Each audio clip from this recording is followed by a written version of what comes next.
واقعہ سنا کے بات مکمل کرتا ہوں. ایک بزرگ تھے, حج کے سفر پر گئے. ان کے ہاتھ میں ایک تھیلا تھا, اس کو ہمیانی کہتے ہیں. یہ ایسے عورتوں کا پرس ہوتا ہے نا, تو مردوں کے ہاتھ میں ایسے تھیلے ہوتے تھے پہلے, اس میں اپنی ضرورت کی چیزیں ڈال لیتے تھے. تو وہ ہمیانی تھی ان کی, اس میں ان کے پیسے بھی تھے, سارا کچھ تھا. ایک نوجوان آیا اور اس نے جلدی سے دوڑتے ہوئے جو ہمیانی ان سے چھینی اور چھین کے بھاگ گیا.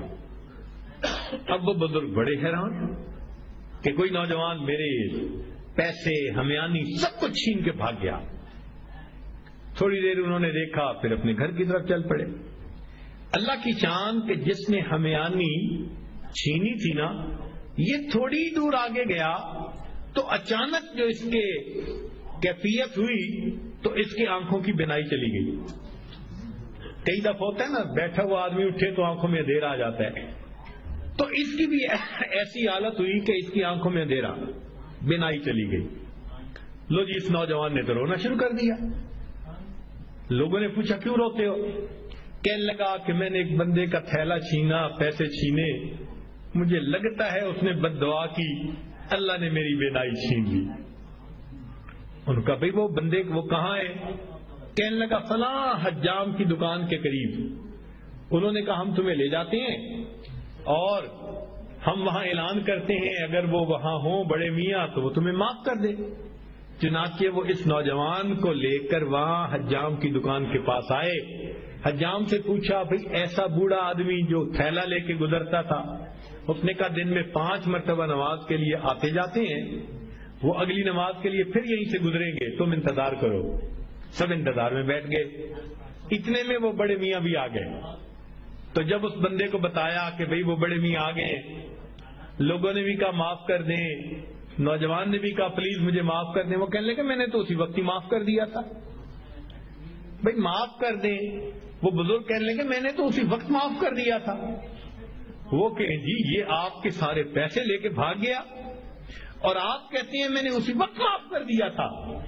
وہ کہنے لگے ہاں مجھے خیال آیا تھا جس کی وجہ سے میں نے اسی وقت معاف کر دیا تھا. تو لوگوں نے پوچھا کیا خیال آیا تھا؟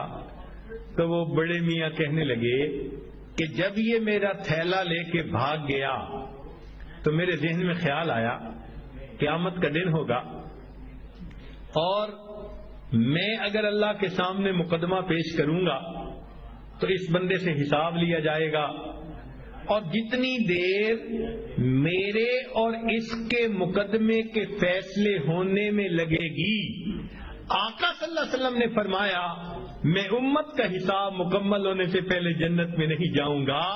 تو خیال آیا کہ جتنی دیر میرے مقدمے میں لگے گی, میری وجہ سے میرے آقا صلی اللہ علیہ وسلم کو جنت میں جانے میں دیر لگے گی, میں نے معاف کر دیا, نہ مقدمہ پیش ہوگا نہ میری وجہ سے میرے آقا کو دیر لگے گی. آج ہماری اگر یہ سوچ بن جائے تو ہم ہر ایک کو معاف نہ کر دیں کہ ہماری وجہ سے تو ہمارے آقا کو دیر نہ لگے نا جنت میں جانے میں. اللہ اکبر کبیرہ. رب کریم ہمیں وہ ظرف عطا فرمائے, ہم اللہ کے بندوں کو اللہ کے لیے.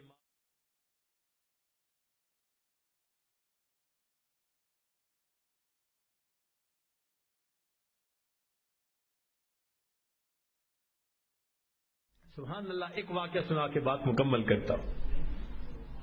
ایک بزرگ تھے,